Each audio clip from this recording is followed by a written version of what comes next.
Today's gonna be a good day. You know why? Because today I've got $3 grand worth of monies to go buy a new motorcycle.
And so you may be asking, why would I buy two of the exact same motorcycles? I mean, they're both supermotos, they're both dirt bikes for the street. Why wouldn't you buy like a Tuono? And why wouldn't you buy a naked bike? Or why wouldn't you buy a track-specific bike, like a bigger one?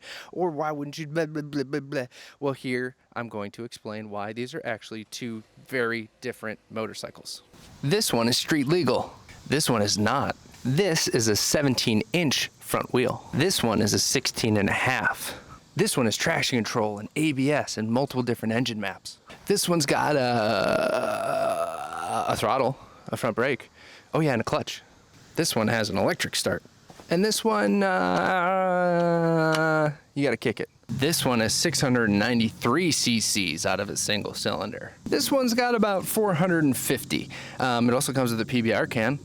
This one is set up for the street and the occasional track day. This one is a dedicated track bike, AMA certified to race on any sort of track. I mean, look at the amount of safety wired stuff on this thing. This one's orange, and this one's red.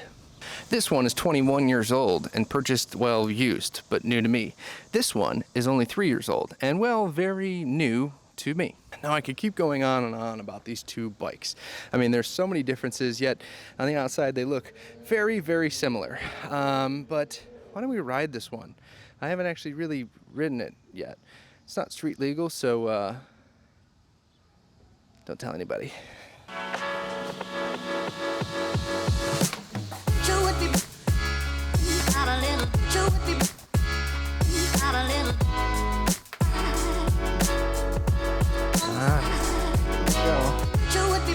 Oh boy, even put the boots on so I can kick this darn thing.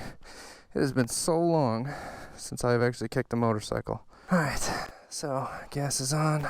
Oh, choke is out. Doesn't seem that tight, but here we go. Man, this brings back some memories for sure.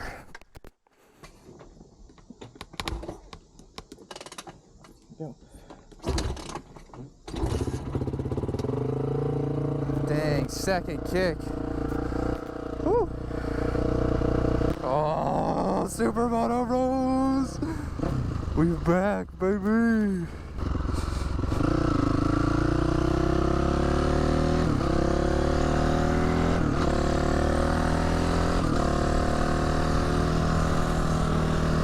Oh, doggy. Man, this thing is gonna be so awesome.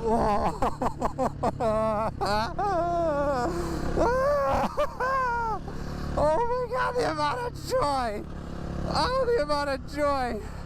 Oh, Oh yeah, dude, I'm gonna be able to lock this motherfucker up for sure. Oh yeah, no turn signal. Alright, so let's see here. I gotta have to bend that shifter out. Oh, when you get... Let's see if I can get on a little bit here.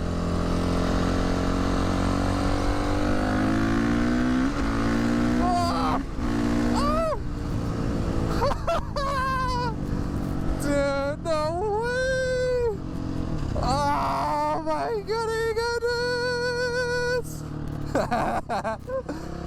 Oh, dude, that throttle delay though. Oh, but oh my god, I can't. I'll shut up. I'll shut up. Watch out for the gravel.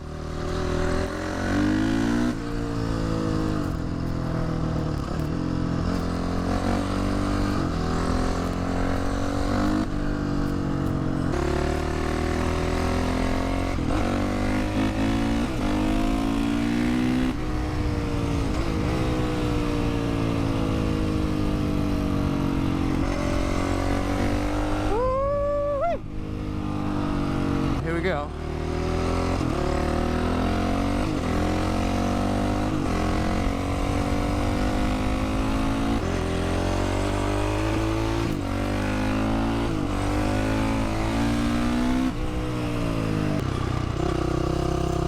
Oh, that's going to be interesting. Man, you are out here. I still reach for the turn signal. Ah!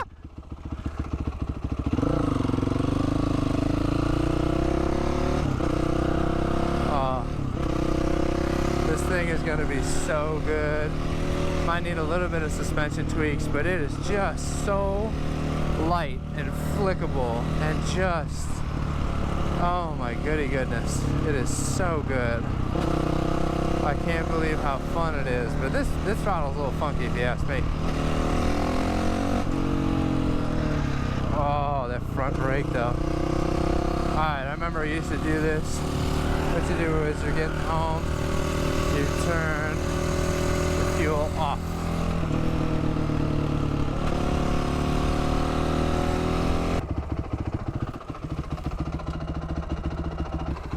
Dude, just, man.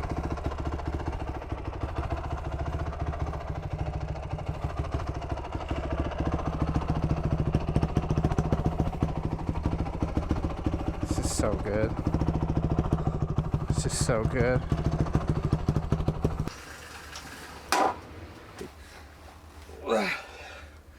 Okay, so this thing, yeah, this thing is fun. This is going to be fun. This is going to be very, very good. I would give this a 10 out of 10 as far as experiences go. Don't do things illegal and run on the street. But it, yes, absolutely. So this is just too cool. I love it. I love it. I'm speechless. I'm speechless. So I guess to wrap all this up, am I getting rid of my 690? No. Am I adding to the stable? Absolutely. Is this thing street legal? No. Is it going to be kart track only and maybe bigger track? Yes. Will I still ride my 690 on the track? Probably. For example, Road America would be the 690. If I'm going to a kart track, Blackhawk, or maybe even just like Autobahn's South Course, I can probably ride the Honda. I mean, too cool, right? But again, I still feel like there's so many questions around the 690, the issue that happened, and just how unreliable and kind of lemony this bike has been for me. No, it's not going anywhere. Of course, I'm gonna tease and say like, oh, would you sell it? Would you buy it from me? Like, it broke. Like, all these things. But it's really to make you guys aware of kind of what's happened with my ownership of a 690, you choosing if you want to buy a 690, and it's kind of interesting, you know, that concept of having now two Supermotos, one a real Supermoto and one a new age off the lot Supermoto. I did realize one more thing before I conclude this, but I've always complained about how the 690 has a terrible dash, it doesn't have any features, there's no cruise control or anything like that. And then I've started to realize that riding this Honda, it has nothing. I mean, nothing on it. And KTM was doing the right thing. They were trying to add just hints and flavors of what a modern bike should have, but not gumming up like what I think Ducati's doing.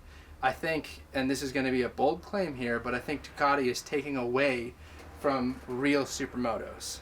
And I think they're hiding from real supermotos. I'm interested to see if they do that to their dirt bike version, but they've never, I don't know, maybe, at least I don't know, have ever made a real supermoto. And I think KTM and Husqvarna and Gas are the only company that are truly still making a supermoto off the lot. Obviously, they've got the 450 SMR version and things like that, but that's not street legal. So for the best bang for your buck, street legal, true supermoto to buy off the lot and not convert, the 690, 701, 700, I'm still going to stand behind. But if you want a real supermoto, buy yourself a 21-year-old Honda, and it is, oh my goodness, so much fun. So stay tuned as I bring both of these bikes to the track, and hopefully a kart track with a few other friends of mine, and we'll see how they perform. So I guess until next time, remember, keep riding.